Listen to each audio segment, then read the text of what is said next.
ദിവസം ഒരു രോഗി മുട്ടുവേദനയുമായി കാണിക്കാൻ വന്നൊരാൾ, അദ്ദേഹം വളരെ വികാരാതീതനായി സംസാരിക്കണം.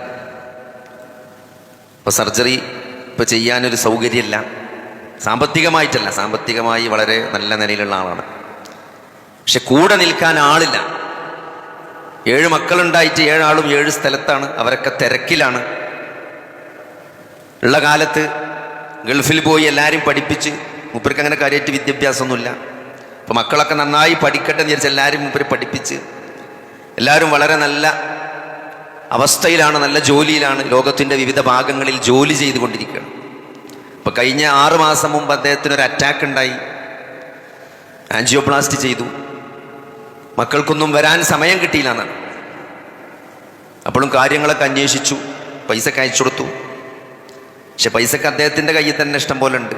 അപ്പം അദ്ദേഹം ആഗ്രഹിക്കുന്നത് മക്കളൊന്ന് അടുത്തുണ്ടാകണം. അപ്പം അങ്ങനെ ഒട്ടനവധി വൃതരായ മാതാപിതാക്കൾ പേഷ്യൻസ് ആയിട്ട് വരുമ്പം അവരുടെ പ്രയാസങ്ങൾ കാണുന്നത് കൊണ്ടാണ് ഇത്തരത്തിൽ നമ്മൾ പറയേണ്ടി വരുന്നത്. അപ്പം മതബോധമില്ലാത്ത മക്കളാണ് എന്ന് നമുക്ക് പറയാൻ പറ്റൂല. ചിലരൊക്കെ നല്ല നിസ്കരിക്കുന്ന, 5 നേരം നിസ്കരിക്കുന്ന, വേഷം കൊണ്ടും വേഷഭൂഷാദികൾ കൊണ്ടുമെല്ലാം നല്ല കൃത്യമായി ഇസ്ലാമിനെ കുറിച്ച് അറിയുന്ന ആളുകളാണ്. എന്തുകൊണ്ടാണ് ഇങ്ങനെ സംഭവിക്കുന്നത് സഹോദരങ്ങളെ? അല്ലാഹു സുബ്ഹാനഹു വ തആല വഖളാ റബ്ബുക അല്ലാ തഅബുദു ഇല്ലാ ഇയ്യാഹു വബിൽ വാലിദൈനി ഇഹ്സാന, അല്ലാഹുവിനെ മാത്രം ആരാധിക്കണം എന്നതിന് ശേഷം വിശുദ്ധ ഖുർആനിൽ അല്ലാഹു പറഞ്ഞ 2ാമത്തെ കൽപ്പനയാണ് മാതാപിതാക്കൾക്ക് നന്മ ചെയ്യണമെന്നത്. അത് അത്രയും ഗൗരവമുള്ള വിഷയമാണ്. മാതാപിതാക്കളോട് എന്ന് പറയരുത്, അവരെ അനാദരിക്കരുത്, അവരെ സങ്കടപ്പെടുത്തരുത്. മാതാപിതാക്കളുടെ സംതൃപ്തിയിലാണ് അള്ളാഹുവിൻ്റെ സംതൃപ്തി എന്ന് പറയുമ്പോൾ അതിൻ്റെ ഗൗരവം അറിയാത്തതാണോ സഹോദരങ്ങളെ? അത് വളരെ വളരെ കർക്കശമായി അള്ളാഹു കൽപ്പിച്ച കാര്യങ്ങളാണ് മാതാപിതാക്കളെ ബഹുമാനിക്കുന്നത്. അല്ലേ? നിങ്ങൾ ചെലവഴിക്കണം. വിശുദ്ധ ഖുർആനിൽ വിശ്വാസികൾ ആരാണ് എന്ന് പറഞ്ഞ സ്ഥലത്ത് ആരാണ്? അല്ലദീന യുഅ്മിനൂന ബിൽ ഗൈബി വയുഖീമൂന സ്വലാത്ത വമിമ്മാ റസഖ്നാഹും യുൻഫിഖൂൻ എന്ന ആരാണ് വിശ്വാസികൾ? അവർ ഗൈബിൽ വിശ്വസിക്കുന്നവരാണ്, അവർ നമസ്കാരം നിലനിർത്തുന്നവരാണ്, അവർ അല്ലാഹു നൽകിയതിൽ നിന്ന് ചെലവഴിക്കുന്നവരാണ്. ആ ചെലവഴിക്കുന്നവർ ആർക്ക് വേണ്ടി ചെലവഴിക്കണം എന്ന് പറഞ്ഞെടുത്ത് മുഫസ്സിറുകൾ എഴുതുന്നത് ആദ്യമായി ഒരാൾ ചെലവഴിക്കേണ്ടത് തൻ്റെ മാതാപിതാക്കൾക്കാണെന്നാണ്, മാതാപിതാക്കൾക്കാണെന്നാണ്. അപ്പൊ അള്ളാഹുവിനെ ആരാധിക്കുക എന്നതിനോട് അള്ളാഹു ചേർത്ത് പറഞ്ഞ കാര്യമാണ്. റസൂലുള്ളാഹി സ്വല്ലല്ലാഹു അലൈഹി വസല്ലമയുടെ അടുത്ത് വന്ന് ഒരാൾ ചോദിക്കുകയാണ്, അയ്യുൽ അഅ്മാലി അഫ്ളൽ, കർമ്മങ്ങളിൽ വെച്ച് ഏറ്റവും നല്ലത് ഏതാണ് പ്രവാചകരെ? അള്ളാഹുവിന് ഏറ്റവും ഇഷ്ടപ്പെട്ടത് കർമ്മങ്ങൾ ഏതാണ് എന്ന് ചോദിച്ചപ്പോൾ ആദ്യമായി പറഞ്ഞത് അസ്വലാത്തു ലിവഖ്തിഹാ, നമസ്കാരം അതിന്റെ സമയത്ത് നിർവഹിക്കലാണ്. ചോദ്യകർത്താവിന് സംതൃപ്തി വന്നില്ല. നമ്മൾ ചെയ്യണ കാര്യമാണല്ലോ, അല്ലെ? നമ്മൾ ചെയ്യണ കാര്യം 5 നേരം നിസ്കരിക്കുക എന്നുള്ളത്. അതിൽ വീഴ്ച വരുത്താത്തവരാണ് നമ്മൾ, അതിൽ കൃത്യമായി കണിശത പാലിക്കുന്നവരാണ് നമ്മൾ. അതുകൊണ്ട് വീണ്ടും ചോദിക്കുകയാണ്, സുമ്മ അയ്യു, പിന്നെ ഏതാണ് പ്രവാചകരെ? റസൂലുള്ളാഹി സ്വല്ലല്ലാഹു അലൈഹി വസല്ലമ കൊടുത്ത മറുപടി ബിർറുൽ വാലിദൈനി, മാതാപിതാക്കൾക്ക് പുണ്യം ചെയ്യലാണ്. അല്ലേ? ജിഹാദിന് പോകാൻ തയ്യാറായി വന്ന ഒരാളെ അള്ളാഹുവിന്റെ റസൂല് മടക്കി അയക്കുകയാണ്. വൃദ്ധരായ മാതാപിതാക്കൾ വീട്ടിലുണ്ടോന്നാണ്. വൃദ്ധരായ മാതാപിതാക്കൾ വീട്ടിലുണ്ടെങ്കിൽ നിങ്ങൾ വീട്ടിലേക്ക് തിരിച്ചു പോകണമെന്നാണ്. അതാണ് ഏറ്റവും വലിയ ജിഹാദ്. അതാണ് ഈ ജിഹാദിനേക്കാൾ അഫ്ളലായിട്ടുള്ളത്. പിന്നെ ഏതാണ്? സുമ്മ ഖാല, സുമ്മ അയ്യു, പിന്നെ ഏതാണ്? ഖാല റസൂലുള്ളാഹി സ്വല്ലല്ലാഹു അലൈഹി വസല്ലം അൽ ജിഹാദു ഫീ സബീലില്ലാഹ്, അൽ ജിഹാദു ഫീ സബീലില്ലാഹ്, അല്ലാഹുവിന്റെ മാർഗത്തിലുള്ള യുദ്ധമാണ്, ത്യാഗപരിശ്രമമാണ്, ഖിതാലാണ്, ജിഹാദാണ്. അതുപോലും മാതാപിതാക്കൾക്ക് പുണ്യം ചെയ്യുന്നതിൻ്റെ താഴെയായിട്ടാണ് ആ സന്ദർഭത്തിൽ അള്ളാഹുവിൻ്റെ റസൂല് പഠിപ്പിച്ചത്.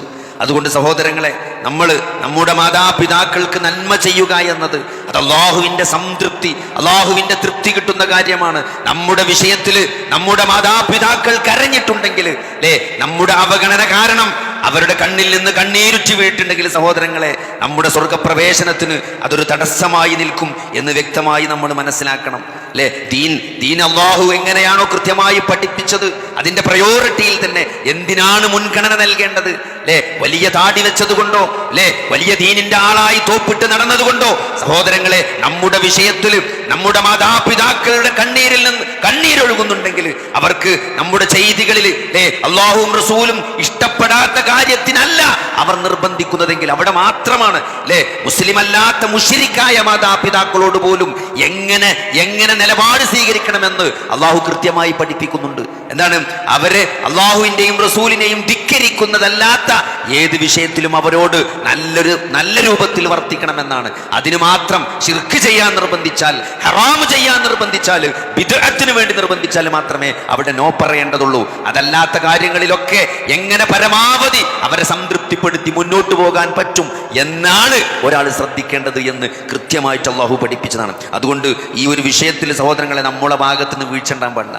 ഇതെല്ലാവരും ഇങ്ങനെയാണെന്നല്ല ഞാൻ പറയണത്, എല്ലാവരും ഇങ്ങനെയാണെന്നല്ല. പക്ഷേ നമ്മൾ ശ്രദ്ധിക്കണം, നമ്മൾ ഭയപ്പെടണം. നമ്മുടെ സ്വർഗം നഷ്ടപ്പെടുന്ന കാര്യമാണ്. നമ്മുടെ വിഷയത്തിൽ നമ്മളെ മാതാപിതാക്കൾ വിഷമിക്കുന്ന ഒരു സാഹചര്യം ഉണ്ടായിക്കൂടാ. അല്ലെ, നേരെ തിരിച്ചുള്ള ആളുകളുണ്ട്. ജോലി രാജിവെച്ച് വന്ന് മാതാപിതാക്കളെ നോക്കുന്നവരുണ്ട്. അല്ലെ, ഏതാനും ദിവസങ്ങൾക്ക് മുമ്പ് ഒരു സഹോദരനെ കണ്ട്, നാട്ടിൽ കുറെ കാലമായിട്ട് കാണാത്ത ആളാണ്. അപ്പൊ എന്താണ് ഇവിടെ ചോദിച്ചപ്പം, എന്താ കുറെ കാലത്തിന് ശേഷം ചോദിച്ചപ്പം, ഞാൻ നിർത്തിപ്പോന്നതാണ്, വാപ്പാക്ക് തീരെ സുഖല്ല, ഇനി വാപ്പാനെ നോക്കാൻ ഇനി ചാൻസ് കിട്ടിയെന്ന് വരില്ല, അതുകൊണ്ട് ജോലി റിസൈൻ ചെയ്ത് അദ്ദേഹം നാട്ടിലേക്ക് വന്നാണ് മാതാപിതാക്കളെ നോക്കാൻ വേണ്ടി മാത്രം. സഹോദരങ്ങളെ, അങ്ങനെയും ആളുകളുണ്ട് അല്ലെ. വൃദ്ധരായ മാതാപിതാക്കളെ കയ്യിൽ കിട്ടിയിട്ട് സ്വർഗം നഷ്ടപ്പെട്ടാൽ, ഒരാൾക്ക് സ്വർഗം നേടാൻ സാധിച്ചിട്ടില്ലെങ്കിൽ അവൻ നശിക്കട്ടെ, തുലയട്ടെ എന്ന് ജിബ്രീൽ മിമ്പറമെന്ന് പ്രാർത്ഥിച്ചപ്പം അള്ളാഹുവിന്റെ റസൂൽ ആമീൻ പറഞ്ഞിട്ടുണ്ട്.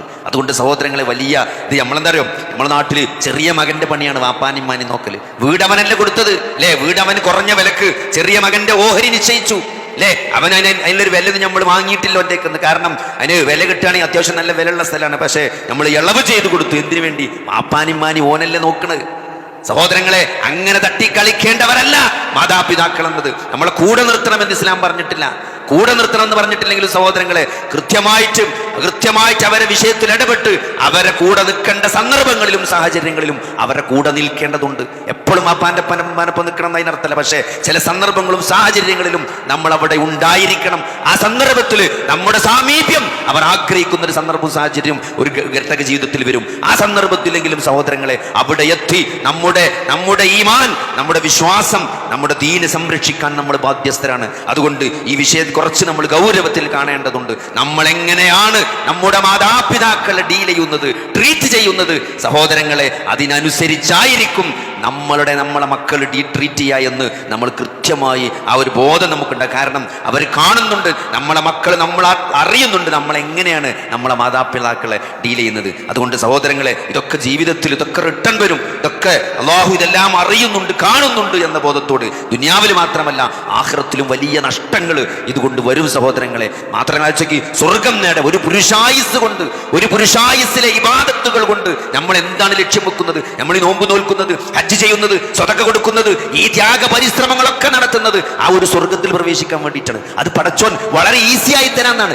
വൃദ്ധരായ മാതാപിതാക്കളെ അവരെ സന്തോഷിപ്പിച്ച് അവരെ നല്ല രൂപത്തിൽ ട്രീറ്റ് ചെയ്ത് അവർ സഹോദരങ്ങളെ നമ്മളെ കയ്യിൽ നിന്ന് ഇഹലോകവാസം വെടിഞ്ഞാൽ അത് മതി ഒരാൾക്ക് സ്വർഗപ്രവേശനത്തിന് കാരണമായിട്ടാണ്. അതുകൊണ്ട് സഹോദരങ്ങളെ, ഇതൊക്കെ വലിയ അവസരങ്ങളാണ്, നല്ല അവസരങ്ങളാണ് എന്ന് മനസ്സിലാക്കിക്കൊണ്ട് വിവേകപൂർവ്വം, ബുദ്ധിപൂർവ്വം അതൊക്കെ കൈമുതലാക്കാനാണ്, അതൊക്കെ ഉപയോഗപ്പെടുത്താനാണ്. അതല്ലാതെ അത് ചെറിയ മകൾ നോക്കട്ടെ, ഓനാണ് ഓരി കൂടുതൽ കൊടുത്തത്, ഓനാണ് ആ സ്ഥലം കൊടുത്തത്, ഓനാണ് ഈ ബിൽഡിംഗ് കൊടുത്തത്, അതുകൊണ്ട് അവൻ നോക്കട്ടെ എന്ന ആറ്റിറ്റ്യൂഡാണെങ്കിൽ സഹോദരങ്ങളെ, ഇതൊക്കെ വലിയ നഷ്ടമായിട്ട് നമ്മൾ നാളെ പരലോകത്ത് പേറേണ്ടി വരും എന്ന് എന്നെയും നിങ്ങളെയും ഉണർത്തുകയാണ്. അല്ലാഹു സുബ്ഹാനഹു വ തആല ദീനായി മനസ്സിലാക്കാൻ, അതിന്റെ മുൻഗണനാക്രമങ്ങൾ കൃത്യമായി മനസ്സിലാക്കാനും അതനുസരിച്ച് തീരുമാനങ്ങളെടുത്ത് പ്രവർത്തന രേഖയിൽ കൊണ്ടുവന്ന് മുന്നോട്ട് പോകാനും അല്ലാഹു നമുക്ക് തൗഫീഖ് നൽകുമാറാകട്ടെ.